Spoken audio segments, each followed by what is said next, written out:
Assessore Collot, un titolo onorifico nuovo per Pieve di Soligo, che da oggi, grazie alla firma del Presidente Mattarella, è città. Che cosa cambia per la vostra comunità? Allora, per noi è un orgoglio grandissimo per tutta la popolazione.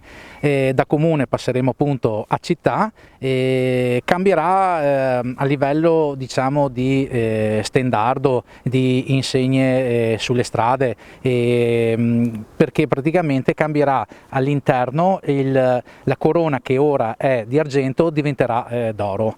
Città è un titolo secondo me che merita Pieve di Soligo. Perché voi non lo siete diventato per i numeri, numericamente, superare i 15.000 abitanti, ma per i meriti. Quali sono i meriti di Pieve di Soligo?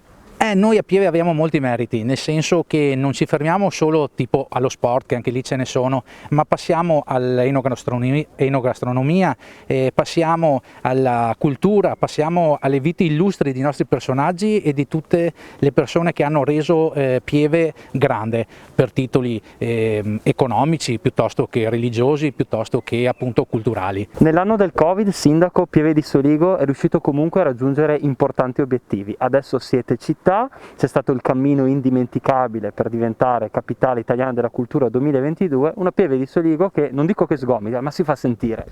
Una Pieve di Soligo che è viva su tutti gli ambiti, da quello artigianale, produttivo e anche sull'ambito culturale. Ci auguriamo presto di poter ripartire. Noi in questo anno abbiamo investito tantissimo per creare delle condizioni affinché quando saremo pronti e liberi avere un territorio che possa ospitare e accogliere veramente tante persone nell'ottica di quelle che sono le nostre tradizioni, la nostra storia e le nostre eccellenze, sia enogastronomiche e anche culturali.